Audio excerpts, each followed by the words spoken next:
네, 협치에 대한 이야기를 좀 하고 싶은데요. 최근에 협치에 대한 그런 단어가, 키워드가 있는 그런 아마 말들을 굉장히 많이 들었을 거예요. 그만큼, 협치가 강조되고 있는 그런 사회인데요.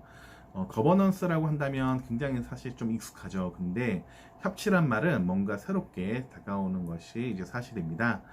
그러나 이제 거버넌스가 곧 협치인 거죠. 네. 그런데 굉장히 오랫동안 이 거버넌스, 뭐 협치에 대한 부분들이 강조되어 왔고 최근에 더 많이 이제 강조되고 있지만 우리의 경험이 그렇게 좋지만은 이제 않습니다. 제가 몇 달 전에 그 협치 토론회에 한번 갔었던 적이 있어요. 청중으로 이제 가서 이제 느꼈던 게 뭐냐면 먼저 협치라는 것을 이야기하기 전에 참여라는 것을 이야기해야 되지 않나라는 그런 생각들이 좀 들었고요. 그 협의와 어떻든 뭔가 협치는 이제 협의를 해야 되는 그런 과정인데 협의와 어떤 공감대를 이루기 위한 충분한 시간들이 좀 확보되어야 되지 않나라는 그런 생각들이 좀 들었습니다.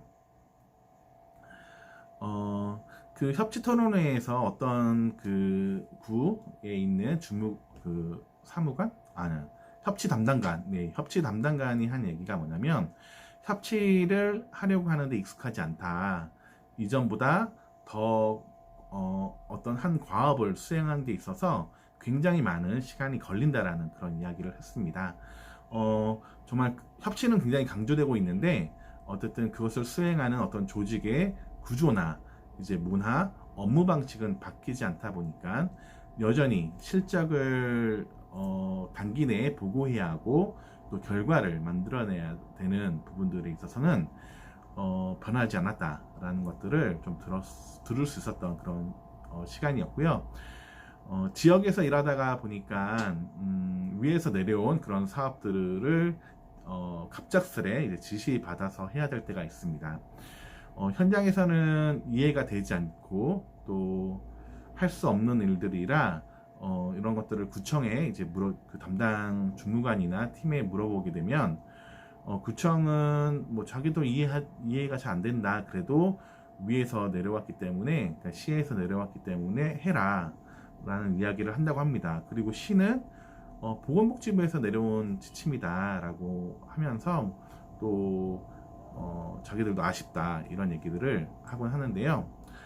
분명 그 위에 어떤 시기 또 어떤 과정에서 그러니까 위에서는 분명히 그 민간의 어떤 소통의 과정, 협치의 과정들이 있었을 거예요. 근데 이것들이 아래로 이제 내려오다 보니까 그 협의와 소통의 과정에 대해서 사실 잘 모르죠. 그리고 아래에서는 뭐 이것과 관련돼서 소통이나 어떤 협의의 어떤 여지들이 없는 것 같아요. 그리고 또 최근에 또 협치가 강조되고 그런 문화들이 이제 공공에서 중요하게 되면서 회의가 잦아지고 또 그 잦아진 회의에 참석하면서 느끼게 되는 것은 정말 이게 진짜 민간 협력일까? 협치일까?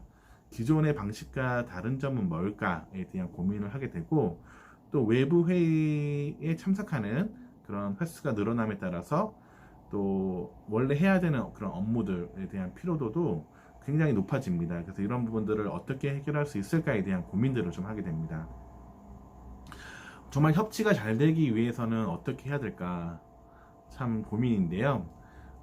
저처럼 이제 복지관에서 일하는 사람뿐만이 아니라 아마 그 동주민센터나 이제 구청에서 일하는 그런 공무원들도 이제 분명히 마찬가지일 겁니다.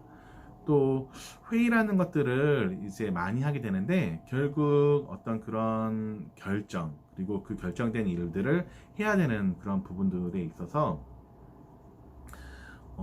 협의를 해야 되잖아요. 그러니까 협의를 어쩔 수 없이 이제 이해가 잘 안 된다 하더라도 이제 하게 되는데 그 일을 누가 하는가에 대한 고민도 사실은 듭니다.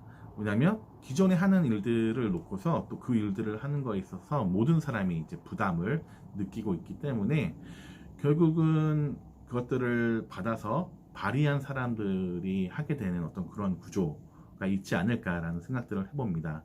이 부분은 제가 사회복지사무소 2000년대 중반, 초중반 때에 있었던 사회복지 사무소에서도 마찬가지였어요. 결국 말한 사람이 해라. 근데 그러다 보면은 그 과정에 참여하는 거에 있어서 되게 소홀하게 되는 그런 부분들이 있습니다. 어쨌든 협치의 경험은 쌓이고 있고 또 해야 되는 그런 일들이고 또 앞에서 조금 부정적인 이야기도 하긴 했지만 긍정적인 부분도 있습니다. 관에서 민간을 바라보는 어떤 시각이라던가 또 어쨌든 의사소통하려고 하는 그런 것들, 이런 모습들은 긍정적인 부분이지 않을까라는 생각들이 있고요. 어쨌든 그 의사소통의 방식이 이전에는 통보나 지시였다면 어쨌든 모이는 거죠. 모여서 얘기하고 하는 그런 부분들, 어떤 협의의 과정들은 그게 형식적이든 간에 이제 거친다라는 것들, 이것들은 분명히 긍정적인 부분입니다. 그러나 앞에서도 얘기했지만 참여에 대한 부분이 있어서는 여전히 고민이 되는 그런 부분입니다.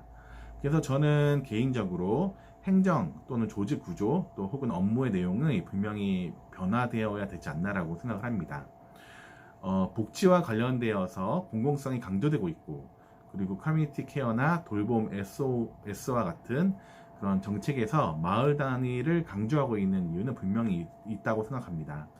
이는 기존의 복지 전달 체계가 가지고 있는 한계나 자원의 한계, 접근성의 어떤 한계, 문제, 뭐 지역의 문제와 역량의 어떤 차이, 다름, 상이함, 그 다음에 사례 관리라는 것들에 있어서의 한계, 이런 것들을 좀 더 효율적으로 하기 위해서는 결국 작은 단위에서, 아래 단위에서, 마을 단위에서 어떤 협의와 그 의사소통 결정의 과정들이, 그리고 진행의 과정들이 있어야 된다라는 것입니다. 그렇다면 협치를 이야기하면서 여전히 많은 정책과 사업들이 위에서 내려와서 아래에서 시행하게 하는 그런 방식들이 있는데, 어쩌면 이런 방식들은 점차적으로 계속 바뀌어야 되는 부분들이 있다고 생각을 합니다.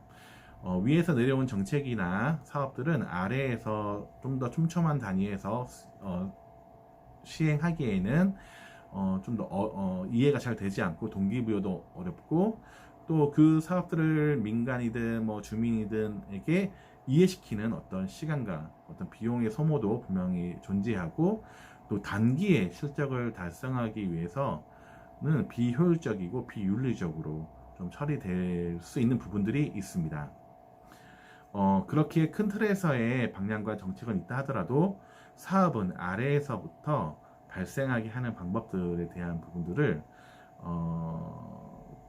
당연하게 고민하게 되는 것 같습니다. 그리고 작은 조직에서 촘촘한 마을 단위에서의 어떤 경험들을 살펴보면 아래로부터 동기부여가 만들어지게 되면 그것에 동의하고 참여하는 주민들도 많아지게 될 것입니다. 그리고 직접 주민이 어떤 사업의 기획자로 참여하게 되면서 주민의 정체성, 어떤 주체성도 살릴 수 있는 그런 계기가 만들어지고, 또한 지속적인 변화와 그런 성과들이 주민에 의해서 만들어질 기회들이 많아지지 않을까라는 그런 생각들을 해보고요.